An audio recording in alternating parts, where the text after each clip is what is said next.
Hello, and welcome to our new season of Digital Sunday School. So I'm Nora, and I wish I could be with you today in person to share this message, but we have the next best thing. You get to have Sunday school in your own homes, and I get to be in your homes with you for today's story, because this fall we're going to be studying something called the Beatitudes. Will you say that with me? Let's try it. Beatitudes. Beatitudes. You know about attitude, right?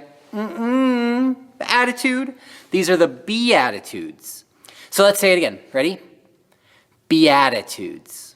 The Beatitudes. This is actually Jesus's best known sermon. So he went up on a mountain to give this sermon, and what we're going to do over the next few weeks is we're going to learn about it. We're going to study his sermon and some of his words that were so life-giving, and I'm so excited to share them with you today. So what we're going to do today is we're going to hear a little bit of a story, and then we're going to do some pretending. We're going to pretend that we're going to go hear Jesus' sermon.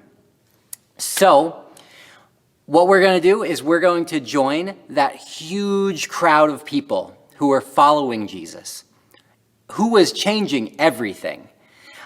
But what we need to do before we do that is we need to pack some things for the journey, because we don't live right next door to Jesus, so we have to go on a little journey. That means we're going to have to walk, because we don't have cars back in Jesus' time. So imagine that you have a bag that we're all going to pack together. What would you bring? If you had to go and take a journey to meet Jesus, what would you bring? Let's fill our bags together. Now, we don't have much because we're not very rich. All of Jesus' followers were pretty much poor. So let's bring some bread. I'm gonna open up my pretend bag. Do you have a pretend bag? Let's open it up together. Maybe unzip it. And let's see, what are we going to put in it? Some bread, because we need to eat. So let's take our bread and we'll put that in our bag. What else? What else do we need? Maybe some coins so that we can buy things on the way. We'll take whatever coins we have. I've got 2 coins I'm going to put in my bag. And maybe a piece of cloth. In case it gets cold, we can wrap around it. Our favorite blanket. Do you have a favorite blanket? If you were going to meet Jesus, would you want to bring your favorite blanket to hold on to? Maybe Jesus could even bless it for you. Well, let's put our favorite blanket in that bag too. We'll zip it up. All right, so we packed our bag. Now, you see, life was really difficult for many of the people who followed Jesus. There was a small group of really wealthy people who had lots of money and land and honor. And they controlled almost everything, because money and land were some of the most powerful things that a person could have in Jesus' time. Another important thing was honor. Do you know what I mean by that? By honor? Well, to have honor meant that people respected you and that you belonged in the culture. That's what it meant to have honor.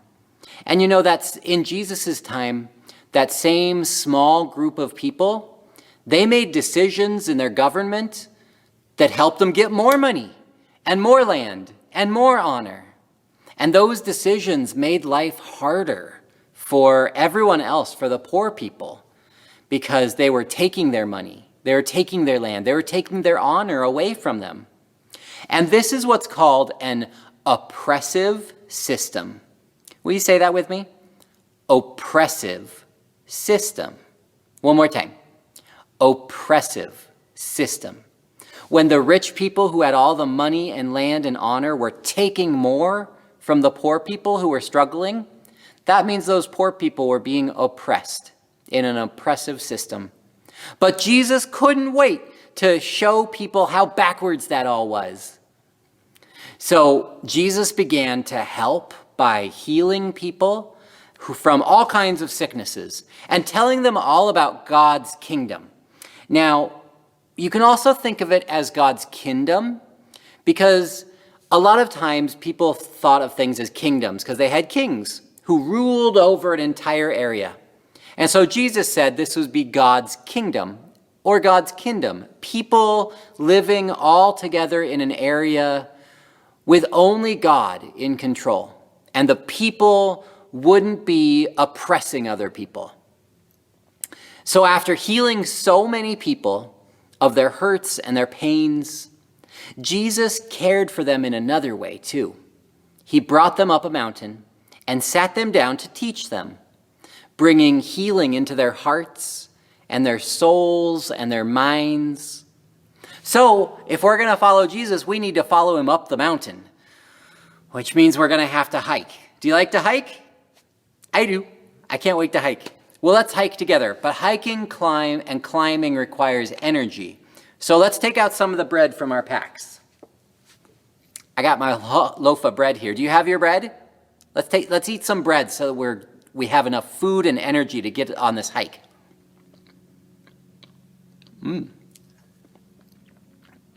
That's good. I got sourdough bread. What kind of bread do you have? Maybe we could share too. You want some of my bread? Take it. All right. Well, now we're all energized. We're ready to go. We need to join Jesus on the mountain. So let's hike. Oh, but you know what? Hiking requires hydration and water. So let's stop by the river and have a drink too.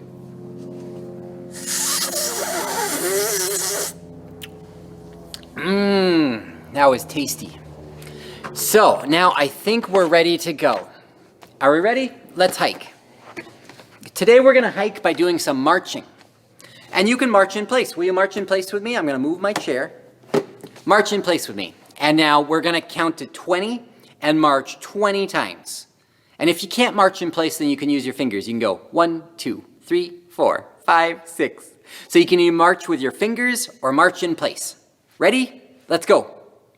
1, 2, 3, 4, 5, 6, 7, 8, 9, 10, 11, 12, 13, 14, 15, 16, 17, 18, 19, 20.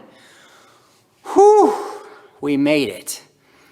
On the mountain where Jesus got chairs for people, I hope, and gathered people around him and told him that God wants everyone to have all they need and for no one to be harmed or oppressed. Because in God's kingdom there is, here's another big word, abundance. Abundance, meaning there's more food, more than enough food and money and love and resources for everyone, for every child of God to thrive and grow. That's abundance. And there is abundance in God's kingdom. And when there's enough for everyone, then no one needs to fight or oppress everyone. Everything Jesus taught and did was about breaking down hurtful, oppressive systems and building up God's kingdom of abundance instead. So Jesus listed nine ways that people are blessed. And to be blessed means to be happy in the fullest. So people often thought that happiness happened because of what was happening around them or how life was going. And people still think that today. But the kind of people that Jesus said were blessed or happy seemed kind of strange. Jesus said happy or blessed people are those that we might usually think of as unlucky or having lots of trouble. And Jesus' topsy-turvy way of teaching showed them that they are loved and they're special and they're not alone. He encouraged everyone, all of us listening on that mountain, to see this in one another, to see that we didn't need money, we didn't need land, we didn't even need honor to be blessed. So Jesus blessed people through his actions and his words. And he gave them hope. And now I have a coloring page for you to do. You see this? We got Jesus here and he's blessing people. They're all following Jesus and they're getting the blessings from Jesus. So that's a coloring page that your parents or a grown-up can print off for you.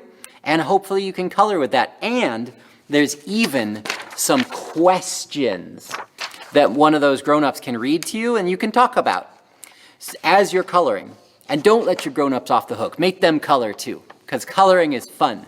And it is a blessing to be able to color. So as you're coloring that, share some time thinking about what it means to be a blessing or to bless others. And now, before we go today, I want to give you a blessing.